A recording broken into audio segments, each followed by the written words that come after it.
Prometi ontem, me perguntaram, está aqui, por que a Rússia tem a chance de sobreviver a um conflito nuclear. Bom, primeiro ponto.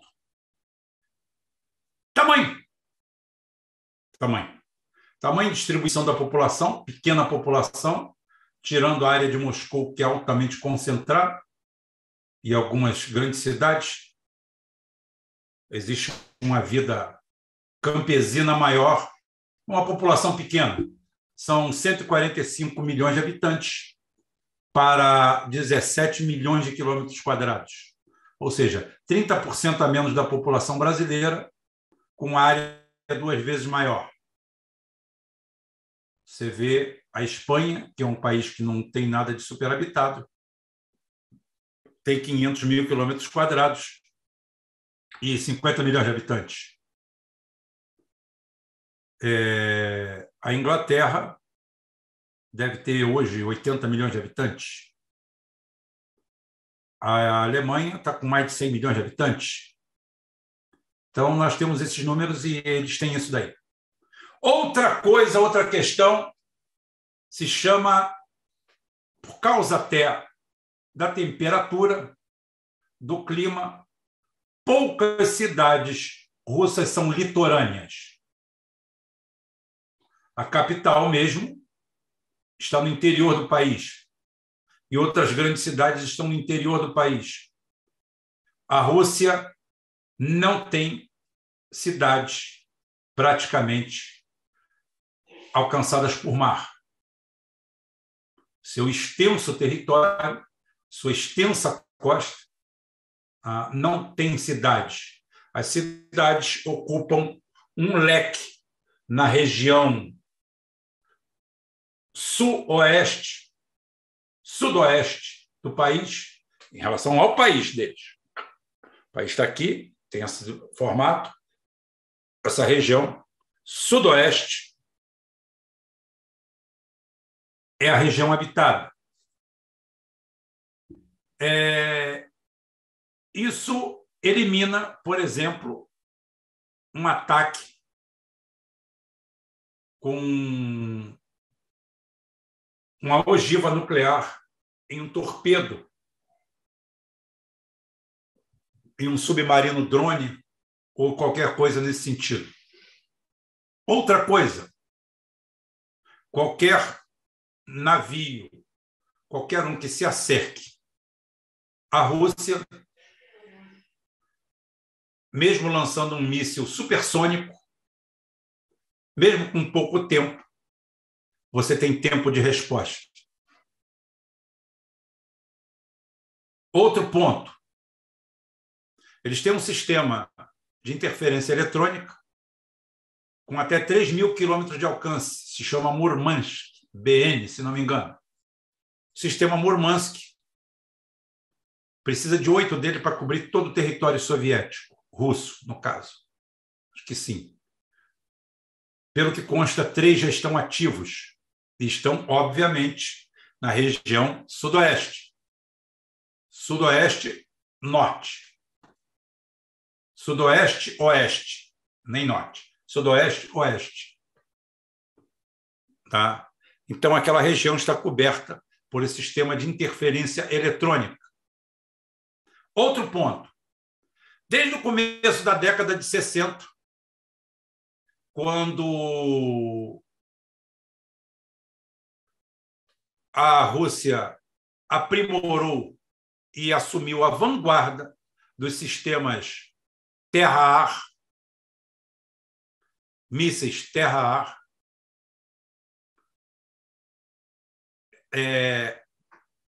a história nunca mais foi a mesma.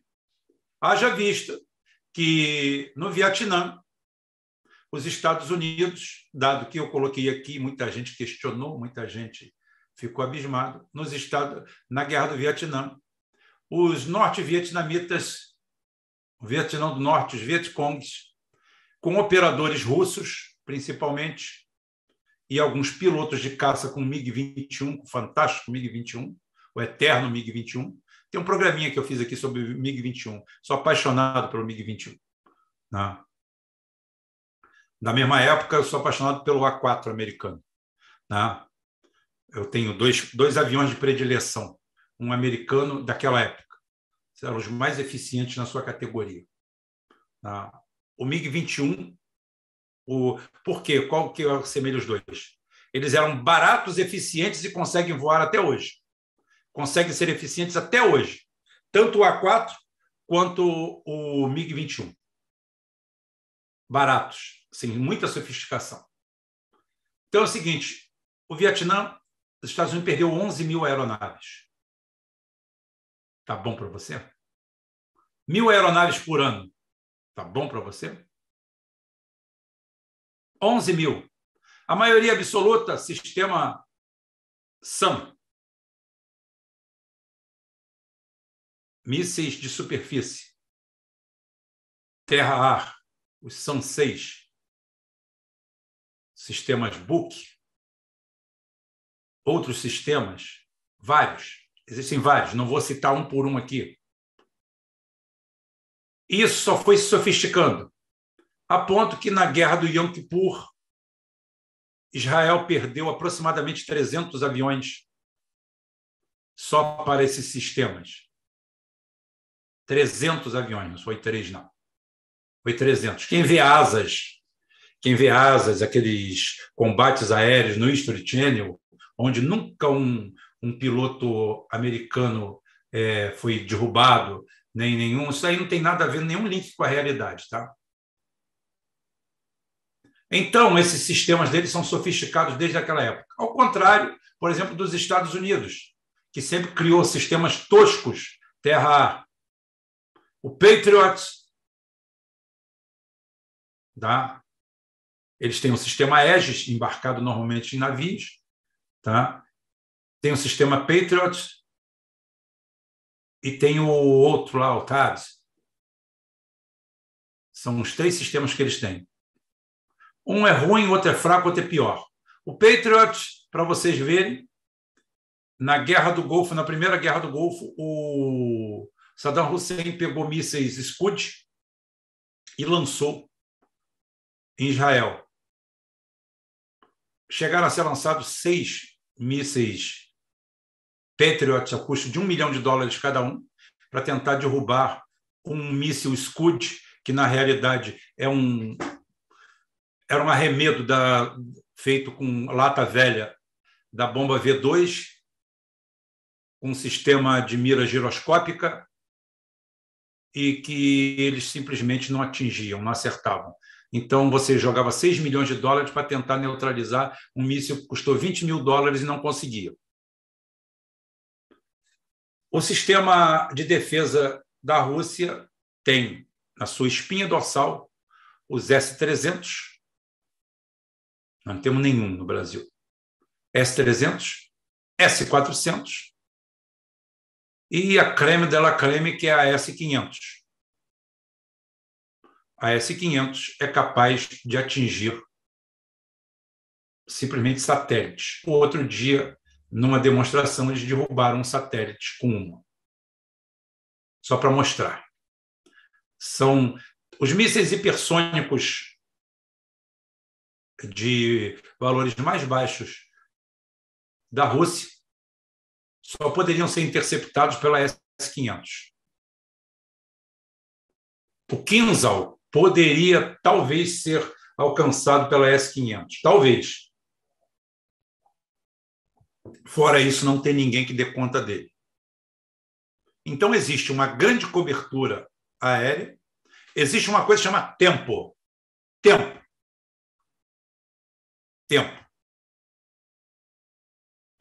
Se um submarino aflorar na costa dos Estados Unidos e lançar mísseis supersônicos ou hipersônicos, de onde ele emergir, pode levar 2 minutos ou menos para alcançar o objetivo. Nova York e as grandes cidades americanas são todas costeiras, ao contrário da Rússia, que todas elas são interioranas. Isso quer dizer o quê? Isso quer dizer que você, por exemplo, Belgorod que é um submarino da classe Oscar II alongado, que leva 6 Poseidões, e um Poseidon pode carregar uma ogiva até de 100 megatons. Você vê a imaginação. Se você jogar um dentro da Baía de Nova York, até Rhode Island, acabou tudo. 160 quilômetros. Tempo de ataque, imediato. Tempo de resposta, nenhum. Não tem como responder. Porque ele é virtualmente invisível. Ele navega a até 180 km por hora, mas pode navegar a 5 km por hora, a 1.000 metros de profundidade, aonde não existe nenhum tipo de armamento que o alcance. Não existe, nem na Rússia, nem nos Estados Unidos. O torpedo de profundidade mais sofisticado da Rússia foi lançado agora. O último modelo dele, ele alcança 600 metros. E ele navega a 1.000 metros de profundidade. É indefensável. Então, você tem capacidade de atacar a região costeira dos Estados Unidos todinho. Eles vão atacar, eles têm os Minuteman, os Atlas. O Minuteman, ele tem velocidade hipersônica? Tem. Mas ele é um míssil balístico. Você sabe onde ele vai cair. Não ajuda muito se você não tiver nenhum tipo de proteção. Não. Mas só que ele não tem nenhum tipo de contramedida, nenhum tipo de eletrônica embarcada, e você tem como... Tanto é que os mísseis que são usados para destruí-los, esses mísseis são engenhosos.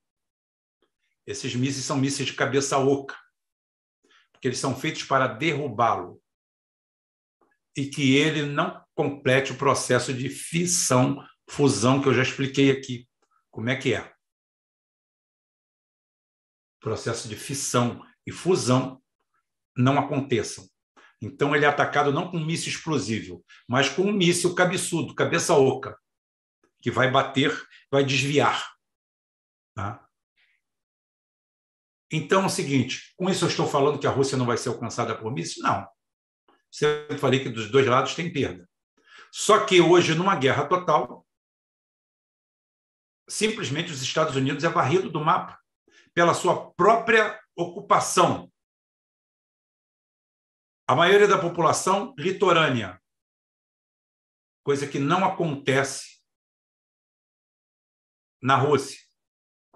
Ou seja, você encostou numa praia russa e lançou um míssil para um país, tirando São Petersburgo, que realmente é ali, o mar vai até ali, as outras grandes cidades, os grandes centros, estão espalhados pela Rússia, próprio centro de mando, de comando. E, por último, ainda tem o sistema mão morta, que eu já expliquei várias vezes aqui como funciona. Quer dizer, como funciona em si, a gente não sabe, né? A gente supõe como funciona, a gente sabe como ele vai funcionar. Ele lança um míssil, 2 ou 3, míssil robô, que vai emitindo ondas,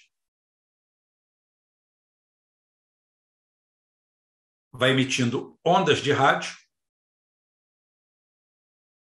e vai ordenando todos os silos a fazer o ataque final contra os alvos planejados. Ou seja, a Rússia garantiu que perder ela não perde, não, no máximo empata. O sistema mão morta não deixa nada disso acontecer. Porque, pelo que consta, ele tem uma assinatura sísmica. A assinatura sísmica diz que o território russo foi atacado.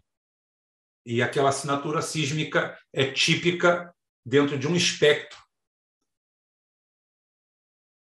de frequência provocada por uma detonação nuclear. Nesse momento, ele inicia a contagem, dá stand-by no sistema e se prepara. Agora, vamos dizer que foi apenas um abalo sísmico, que nada. Então, existe controle humano que chega e reseta o sistema. Se não, o centro de comando disso onde está? Ninguém sabe. Tem gente que diz que está do lado oculto da Lua. Cada um diz num lugar. Isso daí é o sistema de empate. Então, você hoje atacar a Rússia e acertá-la em todos os pontos é muito difícil. É muito difícil porque ela tem chance... Primeiro que ela tem equipamento bélico para isso, para fazer essa proteção. Israel também tem, sim. Ninguém tem proteção para míssil hipersônico. Ninguém. Como eu falei, só a S-500 talvez. Só. Mas a Rússia não vai vender para Jerusalém. Com certeza. Nem para os Estados Unidos. Com certeza. E esses mísseis, todos eles são balísticos. Trabalham por parábola. Quando ele sai, o teu programa de defesa já sabe onde ele vai cair. Quando um Sarmat sai, você não sabe para onde ele vai. A velocidade é grande, imensa, e ele pode simplesmente manobrar. Fora os Poseidon. Então, na questão de guerra total, eu não tenho dúvida de cravar que o mundo inteiro iria pagar, efetivamente. O Day After, tem um filme chamado Day After, né? The Day After, eu nunca vi. Fiz até camisa, que eu estampava camisa na época. Fiz até camisa, era bonito. O Day After mostra que o problema não é a guerra em si. Ontem até fizeram uma pergunta aqui ingênua. Não estou chamando a pessoa de ingênua. Mas, é claro, é por isso que é bom aprender geopolítica, conversar. Eu vou fazer o curso de geopolítica. Me mandaram aqui, eu vou fazer. Me mandaram a sugestão, eu vou fazer um curso. Geopolítica, assim, do jeito que a gente está falando aqui, sem frescura, sem apurrinhação, sem querer demonstrar que conhece o último equipamento com o último número. Isso é irrelevante. Isso aí você pega aqui, de vez em quando eu passo para vocês, porque é bom passar uma mensagem um pouquinho mais sofisticada, mais rebuscada, mas só isso. O número de série, isso, aquilo é porque você está com o manual do lado lendo. Não significa nada. Tá? Mas a pergunta é ingênua é o seguinte: no caso de uma guerra nuclear, o Brasil, os Estados Unidos ia pedir para o Brasil ficar do lado dela? No caso de uma guerra nuclear, no dia seguinte não tem nada, gente. É igual baile de pó na Vila Vintém. No dia seguinte você chega lá, não tem nada. Você pode achar um ou outro bêbado ou drogado, marombado lá jogado no chão. Não tem nada. Não tem dia seguinte. O dia seguinte acabou. A Terceira Guerra Mundial vai durar 25 minutos. O resto esquece. Porque a hora que lançar um, vai lançar todos. E aí vamos ver quem tem mais garrafa para vender. Aí vamos ver quem tem míssil apontado para a gente. Normalmente a situação é norte-norte. Mas não sei. Estratégia futura, não sei. Nós não temos sistema nenhum, temos nem pedra para jogar em um míssil. A situação é trágica. Mas a situação da Rússia é infinitamente mais confortável numa confrontação final e uma chance de sobrevida. Perderíamos todo. A Europa seria varrida do mapa. A Europa está precisando de pouca coisa. Hoje, acabar com a Europa é a mesma coisa que empurrar bêbado em ladeira. É a coisa mais fácil do mundo. Os Estados Unidos, Israel,